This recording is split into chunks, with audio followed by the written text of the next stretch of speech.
सरकारी आज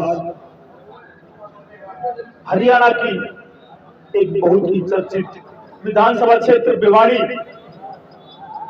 ओम प्रकाश कामरेड जी मार्क्सवादी पार्टी से चुनाव लड़ रहे हैं। कांग्रेस मार्क्सवादी का गठबंधन है। हरियाणा में एकमात्र सीट मार्क्सवादी कांग्रेस को दी गई है और उनके उम्मीदवार ओम प्रकाश कामरेड जी भिवाड़ी विधानसभा से ताल ठोक रहे हैं।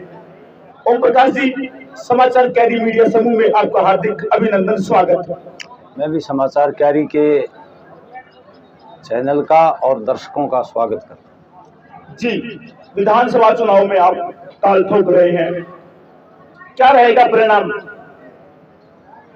देखिए, ये लड़ाई जो है ये रूलिंग पार्टी भाजपा और जनता के बीच की लड़ाई है। उनके पास अथाह पैसा है, साधन है, सरकारी मशीनरी है और वो 3 बार यहाँ से विधायक बन चुके हैं जो मेरे सामने हैं। हमारे पास जनता है। जनशक्ति जो है वो धन शक्ति से भारी पड़ेगी। जनशक्ति धन शक्ति से भारी पड़ेगी, निसंदेही हर लड़ने वाला ऐसा सोच के लड़ता है। लेकिन आप किन मुद्दों पर चुनाव लड़ रहे हो? आप अपनी जीत के प्रति किस तरह से आश्वस्त करोगे? देखिए, जिस तरह से हमने जो काम करने वाले लोग हैं, चाहे वो व्यापारी हैं, किसान हैं, मजदूर हैं, महिलाएं हैं, कर्मचारी हैं, उनके संघर्षों में हमने भाग लिया है। उनकी समस्याओं को प्रशासन और सरकार के सामने उठाया है और जनता के बीच में हम रहे हैं। पिछले 10 साल से बैंक में नौकरी करते हुए भी हम सामाजिक काम करते थे। उसके काम के आधार पर हम कह सकते हैं कि जनता से हमारा लगाव है और जनता के बीच में रहने वाले हैं। और 36 बिरादरी हमारे साथ जो है मेहनत का जनता का संबंध है, उसी के कॉन्फिडेंस के आधार पर मैं कह सकता हूं कि जनता हमें भरपूर समर्थन देगी और हम कामयाब होंगे। जी, बहुत अच्छा। कांग्रेस पार्टी के साथ आपकी पार्टी का गठबंधन है। अगर कांग्रेस पार्टी 47 से ज्यादा सीट जीतती है तो कौन मुख्यमंत्री बनेगा? देखिए, कांग्रेस पार्टी का बहुमत आएगा विपक्ष का इस बार और हमारा गठबंधन सफल होगा। सबसे बड़ी पार्टी विपक्ष की कांग्रेस पार्टी है। ये कांग्रेस पार्टी का नेतृत्व तय करेगा कि उनका मुख्यमंत्री कौन होगा। हम उसी को समर्थन करेंगे।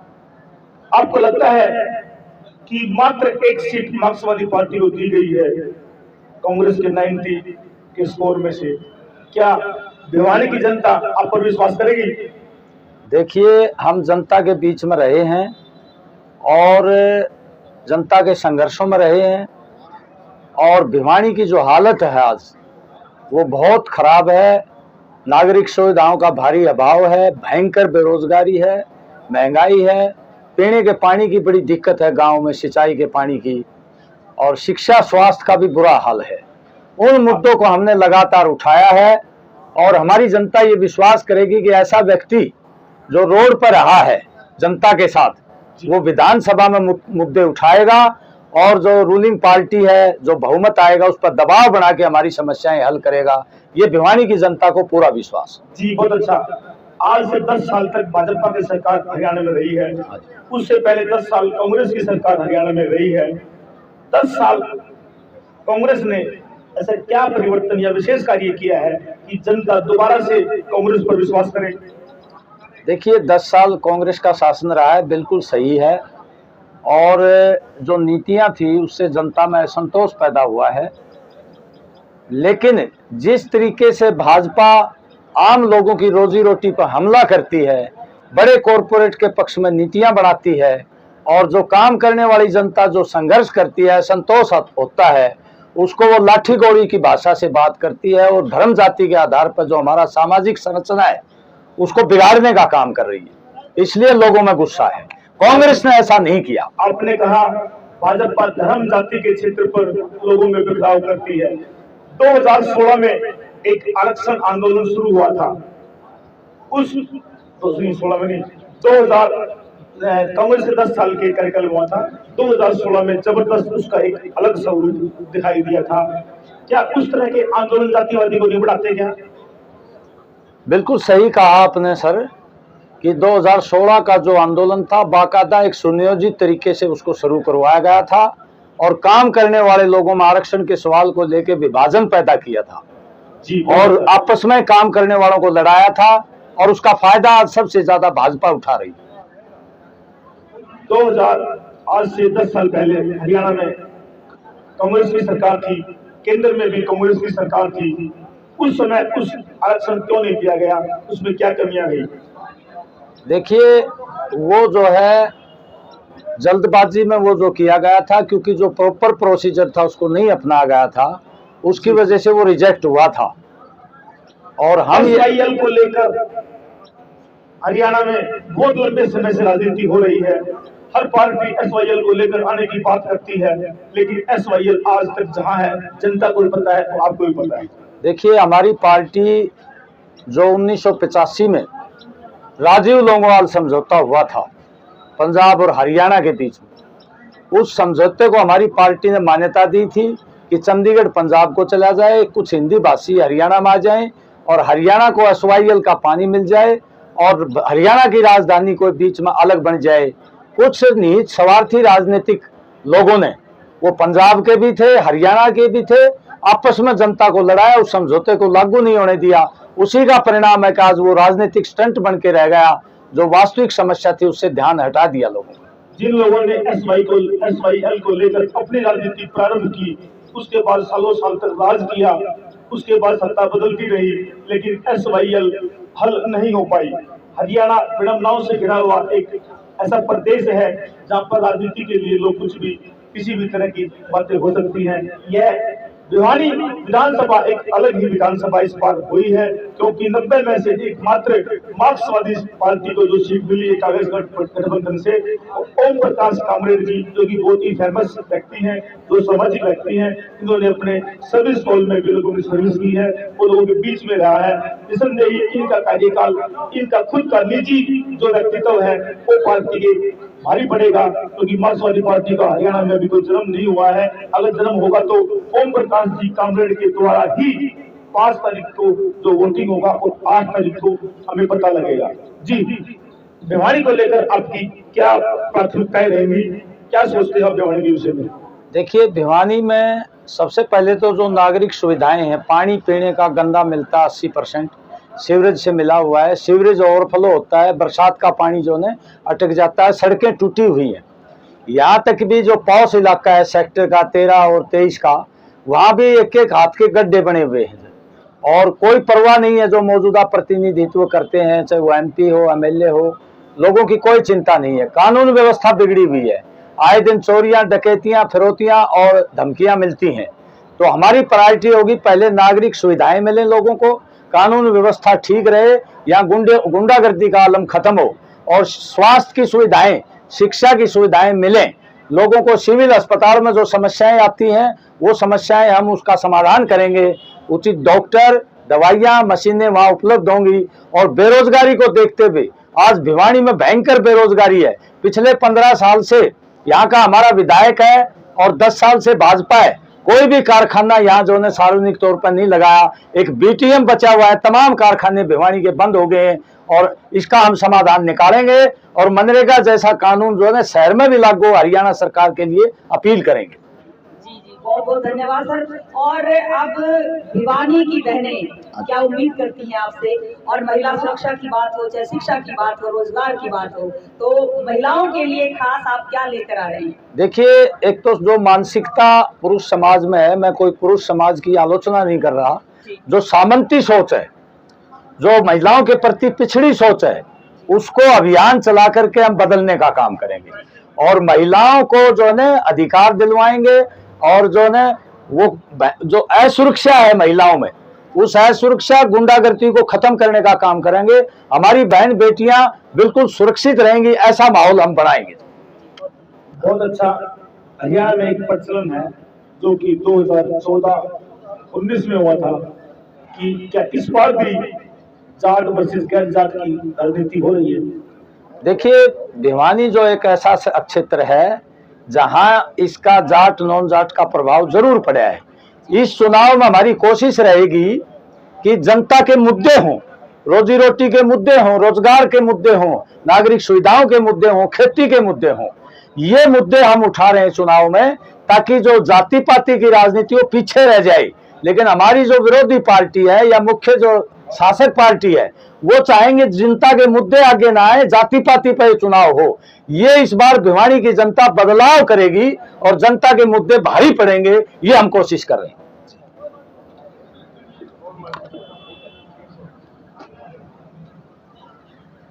सर, अगर भिवानी विधानसभा की बात करें, पिछले 15 साल से भाजपा के विधायक घनश्याम शराफ सुनते आ रहे हैं, और पिछले साल की बात करें, भाजपा समर्थित चेयरमैन जो एमसी चेयरमैन रहे हैं, भिवानी में जो भ्रष्टाचार का बम कोरोना की तरह फटा था, लेकिन अभी तक दोषियों को कोई सजा नहीं मिल पाई। आज भी खुलेआम दोषी घूम रहे हैं और जगह जगह भूमाफियाओं ने शहर की जो सार्वजनिक प्रॉपर्टी है उस पर कब्जा कर रखा है। इसको लेकर आपकी क्या रणनीति रहेगी? देखिए, नगर पालिका में जो भ्रष्टाचार का मुद्दा उजागर हुआ था, हमने दोषियों को पकड़वाने और जो नुकसान हुआ है जनता का, उसकी रिकवरी के लिए 2 महीने अभियान चलाया है। सभी पार्कों में, कॉलोनियों में और नागरिकों की मीटिंग की कि उन दोषियों को पकड़ा जाए। काफी दबाव के बाद भी उनको कटघरे में खड़ा नहीं किया जाए, तो इसलिए हम सबसे पहले उन दोषियों को सजा दिलाएंगे। और जो भू माफिया है, जो तालाबों पर, बिल्कुल सही कहा आपने, कुछ भू माफिया का तालाबों पर, मंदिर की जमीनों पर और इस तरह की जो लालाओं के जो हमारे पुराने जो शेख साहूकार थे उनके मकान पड़े हुए, उन मकानों पर भी नजर है। हम उस भू माफिया का पर्दाफाश करेंगे और उसको कानून के जरिए उस पर रोक लगाएंगे। जैसा कि 90 विधानसभा सीटों में से कांग्रेस ने भिवानी की सीट आपको दी गई, आपके गठबंधन में मार्क्सवादी कम्युनिस्ट पार्टी होती है। कांग्रेस के कई ऐसे उम्मीदवार रहे हैं जो खुद टिकट के दावेदार रहे हैं। क्या आपको ऐसा लगता है कि कांग्रेस के जितने भी उम्मीदवार टिकट की दौड़ में थे, इस चुनाव में वो एकजुट होकर आपके साथ खड़े मिलेंगे और जो कांग्रेस का वोट बैंक है वो आपको दिलवा पाएंगे? देखिए, हम इस बात को स्पष्ट करना चाहते हैं कि कांग्रेस पार्टी ने हमारे को ये टिकट दिए हम पर विश्वास करके, और बाकी जगह हम कांग्रेस की मदद करेंगे 89 हलकों में। और कांग्रेस, ये सही बात है कि कांग्रेस के टिकट के लिए काफी उम्मीदवार जो ने आस लगाए बैठे थे और काफी सक्रिय भी थे, जीतने वाले उम्मीदवार भी थे, लेकिन कांग्रेस ने हमारे को समझौते में दी है, तो तमाम कांग्रेसी हमारे साथ हैं। कल आए थे यहाँ पर और डॉक्टर भारद्वाज अभी गए हैं, श्री शिवशंकर भारद्वाज, और हमारे जत्थों में, हमारे अभियान में तमाम कांग्रेसी चल रहे हैं। एक कांग्रेसी ने इंडिपेंडेंट भरा है और वो अभिजीत लाल सिंह है, उनसे भी हमारी अच्छी दोस्ती है। लेकिन भाई, कोई जिसका अधिकार है वो लड़ना चाहता है तो वो लड़े, लेकिन बाकी कांग्रेसी हमारे साथ है। जैसा कि जनता जानती है, ओम प्रकाश कॉमरेड एक ऐसी शख्सियत है, एक ऐसा नाम है जिसने दबे कुचले गरीब मजदूर, किसान, खासकर मनरेगा मजदूरों की और किसानों की लड़ाई को सड़क से लेकर ऊपर तक इस लड़ाई के मुकाम को पहुंचाया है। अगर जनता आपको विधायक चुनती है तो गरीब मजदूर किसानों के लिए, खासकर मनरेगा मजदूरों के लिए आपकी क्या विशेष बात रहेगी? मुख्य फोकस आपका किस बात पर रहेगा? देखिए, एक बात मैं स्पष्ट कर देता हूं कि ये जनता विधायक बनेगी, कॉमरेड ओम प्रकाश नहीं बनेगा। और हम मजदूरों के लिए जो 100 दिन की गारंटी है वो काम मिले, बल्कि शहर में भी लागू हो और उसकी दिहाड़ी 600 रुपये हो। दूसरा, हम ये कहना चाहते हैं कि हमारी सरकार आएगी गठबंधन की, हम हमारी गठबंधन की सरकार पर दबाव डालेंगे कि मजदूर कोई भी हो, चाहे वो भवन में काम करता है निर्माण में, चाहे वो मनरेगा में काम करता है, चाहे खुली दिहाड़ी करता है, सभी काम करने वाले मजदूरों का रजिस्ट्रेशन हो, उनको बोर्ड की सुविधाएं मिलें और सार्वजनिक वितरण प्रणाली से उनको 14 चीजें सस्ते दामों पर मिलें। इस बात के लिए हम प्रेशर डालेंगे सरकार पर और इसे लागू करवाएंगे। जी, बहुत अच्छा। ओम प्रकाश कामरेड जी ने सभी सवालों की बुद्धिमत्ता के साथ, विश्वसनीयता के साथ जवाब दिए। अंतिम सवाल आपसे पूछते हैं। हरियाणा में 90 विधानसभा, एक विधानसभा भिवानी, मार्क्सवादी पार्टी ओम प्रकाश कामरेड, कांग्रेस शैलजा कांग्रेस, रणदीप सुरजे कांग्रेस, अभी किरण चौधरी जी बंसीलाल परिवार की जो प्रमुख रही है अभी भी, वो टूट के भाजपा में गई है। क्या आपको लगता है कि वर्तमान में जो कांग्रेस और आपके टिकट मिलने से भिवानी के कांग्रेसी जो सच्चाई है कि हम इसमें से आज भिवानी में ही है कि आपसे और कांग्रेस से नाराज, क्या भिवानी में भी कांग्रेसी विद्रोह करेंगे? और हरियाणा में जो कांग्रेस के टुकड़े हैं, अभी शैलजा ने एक सप्ताह पहले इस्तीफा दिया था किसी बात को लेकर, टिकट वितरण को लेकर, इन विपरीत परिस्थितियों में आपको लगता है कि कहीं हरियाणा में कांग्रेस का वर्चस्व होगा? देखिए, कांग्रेस नेतृत्व जो है वो आपस में बातचीत करके उन्होंने निर्णय लिया है कि अभी कोई सीएम घोषित उन्होंने नहीं किया है। ये पार्टी का निर्णय होगा कि बहुमत आने के बाद वो किसको सीएम बनाते हैं। वो जिसको भी सीएम बनाते हैं हमारा समर्थन उसी को होगा। और अभी भिवानी में ऐसी कोई हमें जो है फूट नजर नहीं आती। सब कांग्रेसी एक हैं और वो हमारे साथ एकजुटता से काम करेंगे।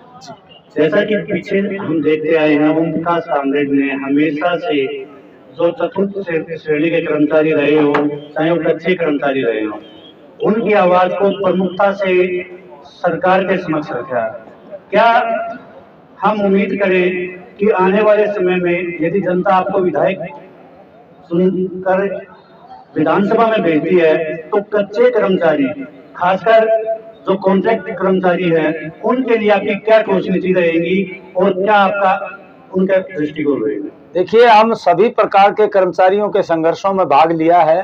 भागवत जी भी प्रेरक थे, इनके संघर्ष में भी हमने भाग लिया है। और कच्चे कर्मचारियों को हमारी नीति है सभी को पक्का किया जाए और पुरानी पेंशन बहाल हो।